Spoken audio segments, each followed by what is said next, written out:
This training video covers electrical safety as it pertains to all electrical equipment installed for the Texas Department of Transportation.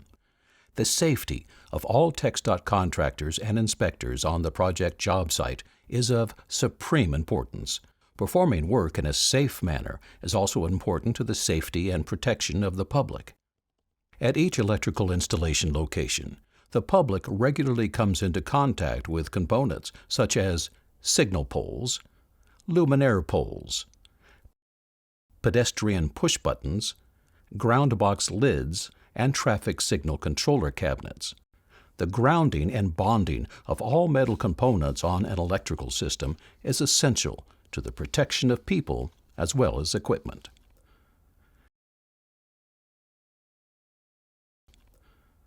TxDOT has designated engineers and field inspectors to ensure that every contract is fulfilled completely, properly, and safely. Part of an inspector's job is to be the eyes and ears of the project engineer on a TxDOT construction project.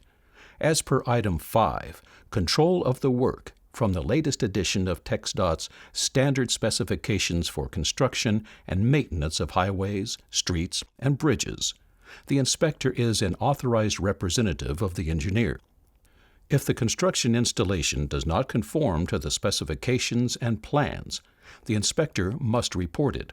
The inspector has the authority to reject materials or suspend work until the engineer can decide the question at issue. However, in no case will the inspector act as a foreman or perform other duties for the installing contractor, nor interfere with the management of the installing contractor's work. The inspector should always consult with the project engineer for clarification of any safety requirements. Until a solid understanding of electrical inspection procedures is gained, we recommend that someone with the necessary knowledge accompany an inexperienced inspector on several inspections. Remember, safety first is a must, not an option, and good inspections are essential to ensure the safety of people and property.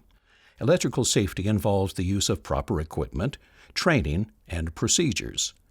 Electrical safety is further defined and outlined in several very important sources that TxDOT personnel should familiarize themselves with and consult before conducting electrical inspections. Safety regulations are based upon the requirements of both the National Electrical Code, or NEC, and the Occupational Safety and Health Administration, or OSHA. All TxDOT activities should comply with these requirements, whether it is for new construction or for maintenance activities. OSHA requires that electrical safety training be provided to all electrical personnel. This includes electrical inspection personnel and maintenance personnel for roadway illumination, traffic signals, and traffic management systems. Annual refresher training should also be made available. Electrical hazards can be divided into two types: a hazard that results in a fire or a hazard that results in the electrocution of a human. Since roadway illumination systems are typically located outside of buildings, but in public areas easily accessible to authorized and unauthorized personnel, our main concern is not with fire, but with the potential dangers of electrocution. Article 90.1 of NFPA 70E states, "The purpose of this standard is to provide a practical, safe working area for employees relative to the hazards arising from the use of electricity." It can be further defined as the protection of life and the protection of property while working on or near electrical services and devices. Any operations by the contractor, which are located near electrical power lines, shall use established industry and utility safety practices. Additional pertinent information can be found online in OSHA Standard 1910.333, Selection and Use of Work Practices. Finally, the TxDOT Handbook of Safe Practices and TxDOT's Electrical Safety Program and the Occupational Safety Manual both contain sections on safe electrical practices that should be strictly followed during any electrical installation, inspection, or maintenance work. Unfortunately, each year hundreds of electricians are injured or even killed because they were unsafely working on energized circuits and equipment. OSHA and the Handbook of Safe Practices state that in most cases, electrical circuits must be disconnected and not energized when electrical work is performed. It will be demonstrated how to verify that a circuit is de-energized along with proper lockout-tagout procedures later in this video. Working on or around energized electrical equipment should never be done without approval of the employee's immediate supervisor, and then only when safety would be potentially compromised by turning the power off. Before any work is done on an energized electrical circuit, a thorough job safety analysis must be done by qualified electrical personnel.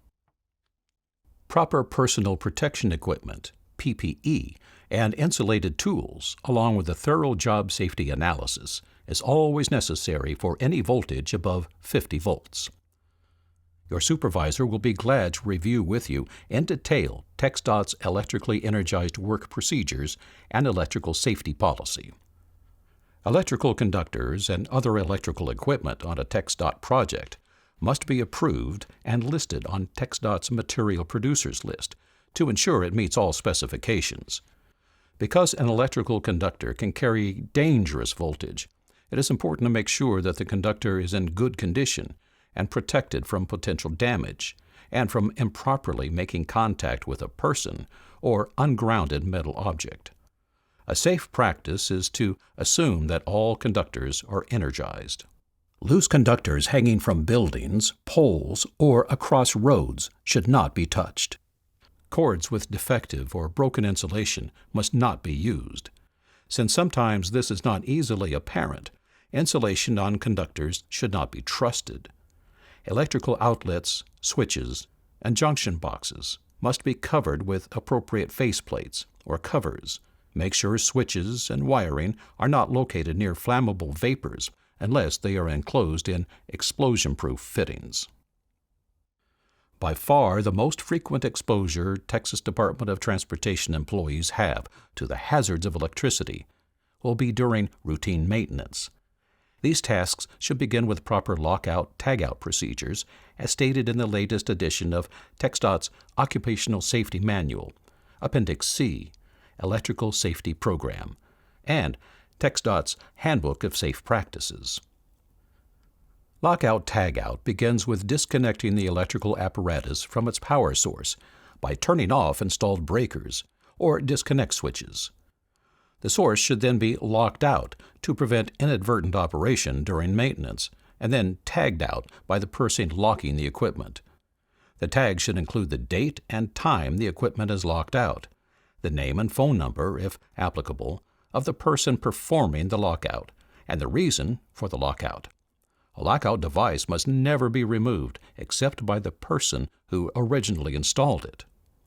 OSHA and the NEC requires that clear and unobstructed passage shall be maintained to main power disconnect switches, circuit breakers, and fuse panels.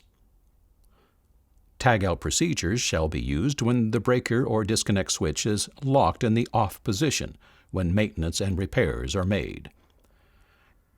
After the lockout-tagout is in place, the worker should verify positively that the circuits are in fact de-energized. This is done by using a known good voltmeter to check a known live circuit of the same voltage as the de-energized circuit, then checking the de-energized circuit to verify it is turned off. Finally, the known live circuit is rechecked to ensure the meter is working properly. The lockout-tagout should not be cleared until all maintenance has been performed, all protective covers are back in place, and all personnel are clear of the area. There are many different types and brand names of electrical voltmeters regularly available for purchase. Use of a voltmeter must be covered in a training session for each specific voltmeter. This video will not show you how to use a voltmeter because there are many different types, each with its own unique features. All voltmeters must be Category 3, with voltage testing capabilities of 1,000 volts AC, rated for both the meter and leads. The voltmeter must be capable of operating at temperatures ranging from 0 to 120 degrees Fahrenheit. The operating temperature for a voltmeter is important because voltmeters are routinely stored in vehicular toolboxes. In addition to standard voltmeters, non-contact AC voltage detectors are also available. They detect presence of voltage when held close to the conductor, so there is no need to strip the insulation from the conductor. The voltage probes sense the electromagnetic field and lights up so that you can have a visual indication that the circuit is energized. These voltage detectors are inexpensive and in stock at many electrical supply houses. Be sure to use only a brand that has been UL listed, as some brands have not been tested by an independent safety testing lab. Personal protective equipment, or PPE, provides additional protection to workers from the dangers of electrocution, electrical arc burns, and electrical explosions. PPE can include electrical safety gloves, OSHA-approved hard hats, and safety glasses. This equipment must be maintained in good condition and regularly inspected for damage and deterioration. All personnel should be instructed in its use and care. The Handbook of Safe Practices requires the use of low-voltage electrician's gloves up to 600 volts when working with exposed wiring or luminaires to prevent the possibility of electrical shock. Electrical insulated safety gloves will be rated at a minimum of ANSI Class 00. These gloves must be maintained in a safe use condition, and the glove and leather protector must be inspected before each use. OSHA also requires that these gloves be checked by an independent testing facility to ensure their continued safe use, at least once a year. Since insulated gloves do not cover the entire arm, it is a good idea to wear long sleeves to provide more protection whenever you are working with energized electrical conductors. In addition to electrician's gloves, safety eye protection must also be worn when working on energized circuits. In some cases, electrical insulation mats and electrical safety rubber-insulated blankets or tubes may need to be applied to energized equipment, as well as to any grounded metal objects that are nearby. All TxDOT inspectors and maintenance personnel must be properly trained in the use of electrical voltmeters as well as personal protective equipment. In addition to personal protective equipment, OSHA requires that insulated tools be used any time a live circuit is being worked on. These tools are available in complete tool sets and are distinguished by the double triangle symbol. Insulated tools should not be used for everyday mechanical work, since the electrical insulating materials can be easily damaged. It is recommended that these tools be kept in protective storage and annually sent back to the manufacturer for a thorough safety inspection. If a non-double insulated electrical power tool, such as a drill or band saw, must be used, make sure that a ground fault circuit interrupter is used. Portable electric tools must always be plugged into a ground fault circuit interrupter, as required by OSHA. In addition, plastic or rubber-coated flashlights must be used when working on or around electrical equipment. All these tools and personal protective devices help to protect you, but they do not guarantee your safety. The most important thing is to carefully think about what we are doing at all times and to work as safely as possible. There are many specific safety rules and requirements that pertain to the construction phase of light pole installations. For more information on these installations, refer to other videos in this series. During the construction phase, special attention should be given during lifting operations to avoid contact with overhead power lines by either the pole being lifted or by the crane doing the lifting. Possible problems should be addressed with both the construction contractor and the local utility before the lift is made. Lifting equipment and poles must never be allowed to approach any overhead electrical power distribution lines closer than 10 feet. A minimum safe working distance of 10 feet from power lines must be maintained at all times. A frequently overlooked aspect of new construction electrical safety is the danger of lightning strikes while poles are being lifted or before they are solidly grounded. No construction deadline is worth possible loss of life, And since the local utility company frequently has buried cables on a construction site, they must be consulted before any construction trenching or excavation takes place. The contractor should coordinate closely with the local electric utility to ensure all electrical safety precautions are taken during the actual connections of electrical equipment to utility services. There is a great potential here for miscommunication and electrical accidents. Electrical safety is everyone's responsibility, for both workers in the field and those in the office. An awareness of the hazards of electricity and regular training of employees can make your workplace a safe and efficient environment for all. Safety meetings before complex activities begin can serve to raise awareness of the hazards likely to be encountered in performing routine maintenance. An effective electrical safety program can help prevent lost time accidents, disability, and even death. In this training video, we have only covered the procedures for general electrical safety. As noted earlier, for more specific information on grounding electrical circuits, high mast poles, and roadway illumination, other reference materials will need to be reviewed. Other individual training videos will add to your knowledge of electrical systems by covering only one component of the electrical work. This allows you to quickly master the knowledge necessary for a particular job in small parts. You are not alone. You work for a very large organization with many knowledgeable people, such as professional electrical engineers, master and journeyman electricians, and trained signal technicians. When conducting electrical inspections, ask for help from these people. TxDOT has some very good formal training classes, such as TxDOT's Roadway Illumination and Electrical Installations course. You can also find other electrical classes on TxDOT's in-house training system. For contractor personnel, these same classes are found on the University of Texas Arlington's website under Transportation Courses. Ask your supervisor about how to access these classes.